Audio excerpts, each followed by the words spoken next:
नमस्कार, जनता के लिए जनता की आवाज जनता समाचार में आपका स्वागत है। मैं हूं आपके साथ कंचन। आइए चलते हैं खबर की ओर। खबर मध्य प्रदेश के सतना जिले से है, जहां एक टेंट गोदाम में भयंकर आग लग गई। आग इतनी भयंकर थी कि 7 दमकलें घंटों तक मशक्कत करती रही। गोदाम की दीवार को भी जेसीबी से तोड़ना पड़ा। घटना सतना के बाईपास रोड की है। यहां बुधवार सुबह संगम बेला मैरिज गार्डन के पास स्थित पवन टेंट हाउस के गोदाम में आग लगने से हड़कंप मच गया। आग पर काबू पाने के लिए 7 दमकल की गाड़ियों को अलावा नगर निगम की वाटर लॉरी को भी बुलाना पड़ा।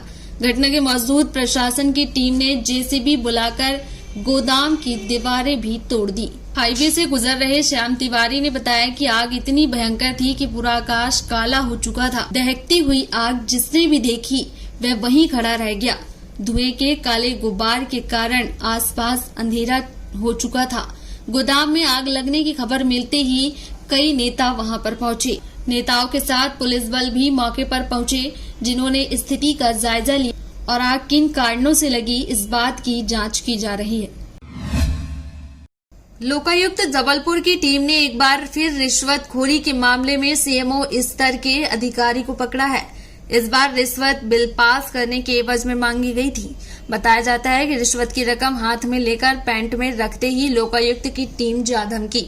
लोकायुक्त पुलिस अधीक्षक ने बताया कि जगमोहन सिंह पिता स्वर्गीय श्री मुरारीलाल उम्र 47 वर्ष निवासी महाराजपुर मंडला ने लिखित शिकायत दी थी कि उनके द्वारा नलकूप खनन का कार्य किया गया था, जिसका बिल लगभग 1,97,296 का बिल के भुगतान के लिए विकेश कुमरे मुख्य नगर पालिका अधिकारी नगर परिषद निवास जिला मंडला द्वारा मूल भाग कर 50,000 की रिश्वत की मांग की गई थी, जो सीएमओ विकेश कुमरे के कहने पर सह आरोपी बाबू संदीप दुबे को देना था।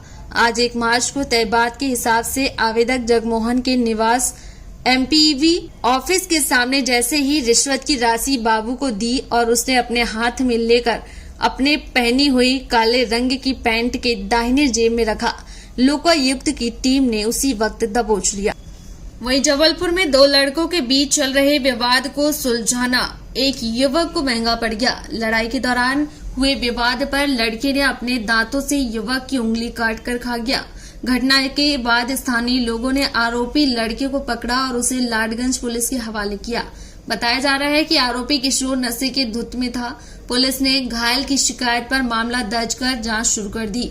घटना मंगलवार देर रात आगा चौक के पास की है। लाडगंज थाने में पदस्थ एसआई दिनेश गौतम ने बताया कि उनकी उंगली काटने वाला किशोर आपराधिक प्रवृत्ति का है, जो कि इससे पहले भी लोगों के साथ मारपीट कर चुका है। सोमनाथ की शिकायत पर रिपोर्ट दर्ज कराई गई। किशोर को अभिरक्षा में लेकर घायल सोमनाथ को जिला अस्पताल भेज जांच शुरू कर दी गई। मध्य प्रदेश में सीएम राइज स्कूल की शुरुआत इसलिए की गई ताकि वे शिक्षण संस्थान का बेहतरीन उदाहरण बन सके, लेकिन भोपाल में मामला थोड़ा अलग है। यहाँ जहांगीराबाद स्थित मध्य प्रदेश के पहले model CM rise Rashidiya school में 2 शिक्षक मंगलवार दोपहर को नमाज पढ़ती हुई नजर आई, वो भी क्लास में ही। इन 2 टीचर्स ने पहले बच्चों को क्लास से बाहर निकाला, फिर नमाज पढ़ी। ऐसा यहाँ रोज होता है, जबकि बाकी क्लास में बच्चे पढ़ते मिले। स्कूल के ही कुछ अन्य शिक्षकों ने नाम न छापने की शर्त पर बताया कि शुक्रवार को यहाँ बच्चे भी नमाज पढ़ते हैं। इसके बारे में सब जानते हैं, लेकिन कोई कुछ नहीं कहता। मामले में जब प्रिंसिपल केडी श्रीवास्तव से पूछा गया तो उन्होंने कहा, मुझे इसकी जानकारी नहीं है, न ही मेरी नजर में कभी ऐसी कोई गतिविधि आई। वहीं जबलपुर में झारखंड की एक युवती के साथ मारपीट का मामला सामने आया है, जहां उसके पति ने 15 दिन जबलपुर में अपने घर में कैद कर उसके साथ जमकर मारपीट की। वहीं मारपीट में उसके पति सहित सास, ससुर और ननद भी शामिल है, जिसका पीछा छुड़ाकर महिला ने एसपी कार्यालय पहुंच अपने पति की शिकायत की। झारखंड निवासी 29 वर्षीय महिला के मुताबिक उसकी शादी 2020 में जबलपुर के दीवान आधार बाड़ के आशीष जैन से हुई थी। पीड़िता ने बताया कि मैं घर में अकेली रहती थी। शादी के बाद करीब 5 लाख रुपए थे, जिसे पति ने हड़प लिया। वहीं जबलपुर लाकर 4 पहिया गाड़ी की डिमांड करने लगा। मांग पूरी न होने पर अपने माता पिता और ननद के साथ मिलकर मारपीट करने लगा। मारपीट करने के साथ ही अब पति के द्वारा जान से मारने की धमकी दी जा रही है। पीड़िता का कहना है कि पति के द्वारा 2 शादियां पहले ही करने की बात कही जा रही है और कहा जाता है कि वह लड़कियों का व्यापार करता है। पुलिस उसका कुछ नहीं बिगाड़ सकती। पीड़िता ने पुलिस को शिकायत करते हुए बताया, परिवार के लोगों के द्वारा घर में कैद कर मारपीट की जाती है। इतना ही नहीं, मेरे सभी कपड़ों को आग लगा दी गई। शादी के बाद मुझे घर से भगाया जा रहा था। पीड़िता ने पुलिस से न्याय की गुहार लगाई। इंडिया और ऑस्ट्रेलिया के बीच 1 मार्च से शुरू होने वाले टेस्ट मैच की टिकटों की कालाबाजारी होलकर स्टेडियम के बाहर चल रही है। प्रैक्टिस मैच देखने आने वाले लोगों को यहां पर टिकटों की कालाबाजारी करने वाले टारगेट कर रहे हैं। वे दावे के साथ कह रहे हैं कि एक टिकट 3000 तक में बिक जाएगा। वहीं दूसरी तरफ एक मां अपने दिव्यांग बेटे को लेकर स्टेडियम पहुंची, जहां टिकट के लिए उन्हें घंटों परेशान होना पड़ा। मंगलवार दोपहर करीब 1:30 बजे नेट्स पर प्रैक्टिस कर रहे खिलाड़ियों को देखने उनके फैंस होलकर स्टेडियम के बाहर पहुंचे थे। आईडीए बिल्डिंग के पास सतीश मल्होत्रा और उषा राजे होलकर गेट के बाहर फैंस खड़े थे। उषा राजे होलकर गेट के सामने नीली टोपी लगाए एक व्यक्ति कुछ लड़कों से टिकट बेचने के संबंध में बातचीत कर रहा था। पूर्वी गैलरी वाली 315 रुपए की टिकट 500 रुपए में और एक दूसरी टिकट 1000 रुपए में बेचने को लेकर मोल भाव चल रहा था। टिकट बेचने वाला तो यह कह रहा था कि आज ये टिकट 3000 रुपए तक में बिकेगी।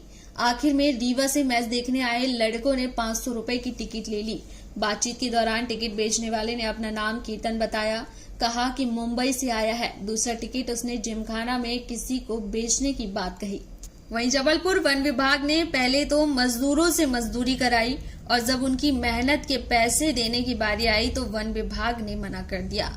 परेशान मजदूरों ने कलेक्ट्रेट आकर अपनी समस्या कलेक्टर को बताई, पर जब उसका वहां भी समाधान नहीं हुआ तो मजदूरों ने कलेक्ट्रेट में ही डेरा डाल दिया और कलेक्ट्रेट पार्क में ही अपना खाना बनाने लगे। मजदूरों का कहना है कि जब तक उनकी मजदूरी नहीं मिल जाती तब तक वह लोग यहां से नहीं जाएंगे। बताया जा रहा है कि सभी मजदूर कटनी जिले के रहने वाले हैं, जो कि बीते 2 माह से ग्राम पडारिया में प्लांटेशन के लिए गड्ढे खोदने का काम कर रहे थे। ये थी आज की खबर। और खबरों को देखने के लिए हमारे चैनल को लाइक करें, शेयर करें, सब्सक्राइब करें और बेल आइकन की बटन को दबाना ना भूलें। आप देख रहे हैं जनता के लिए जनता की आवाज जनता समाचार। अन्य खबरों के लिए हमारा चैनल सब्सक्राइब करें।